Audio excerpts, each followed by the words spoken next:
Guys, I've got some huge Cyberpunk news to share with you, and it's not a leak, it's not on Reddit, on 4chan, nothing like that. It's official, straight from cdpr, and their changes to game mechanics in patch 1.2. Remember, we spent so much time speculating. Is patch 1.2 only going to be bug fixes, or are they going to go in and change some of the core game mechanics that, to me, I think they need to change in order for the game to improve? So, what's new in Night City, they call it, and it's patch 1.2 development insight. And they kind of frame everything as like a whole news reporting, but the first thing they did is they changed police response time. Remember how it was too quick? Here's what they say.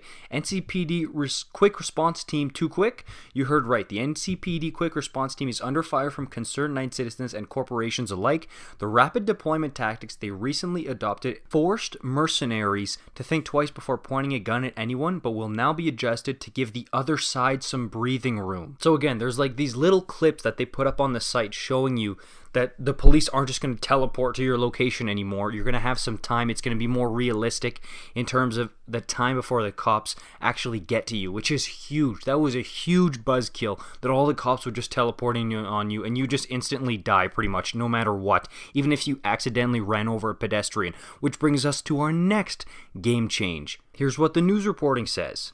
Vehicular manslaughter statistics higher than ever. Look left, look right, and then look left again, and then run for your life. As morgues are filling up with roadkill, it is now statistically safer to stroll through Kabuki Market with shiny new cyberware than to cross some of Night City's intersections. The City Council approved a bill forcing vehicle manufacturers to update their steering firmware. Now, that's just fancy speak. What does that mean for the player? Soon, the mandatory update will allow for better synchronization between the Crystal Dome system and the vehicle, resulting in a more fluid driving experience even when the image signal skips a frame or two. In addition, drivers should also expect to be able to better personalize their driving experience by adjusting the sensitivity limits to a level they're comfortable with, providing a much needed breather for insurance companies.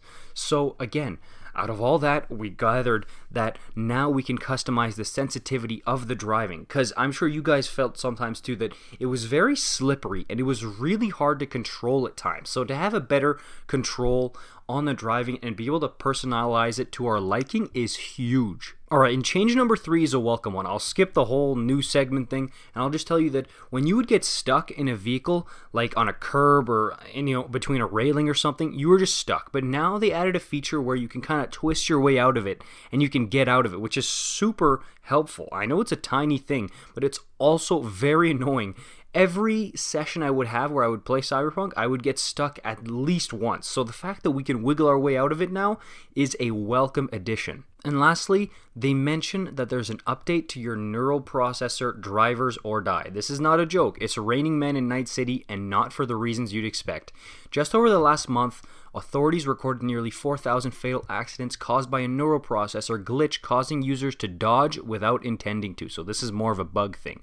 The manufacturer has provided an update to address the issue. The update will allow users to better personalize their chips and match software responses with their neural patterns. Aside from resolving this issue with sudden dodging, it also means that people will find it easier to move and use the chip regardless of their handedness, abilities, or personal preferences. So as you can see, these are some big things, and the clips you all watched were straight from cdpr.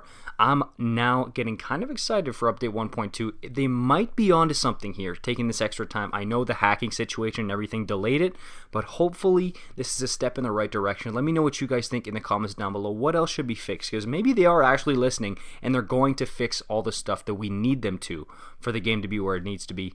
Hey, I'm looking forward to it. Like, subscribe, and I'll see you in the next one.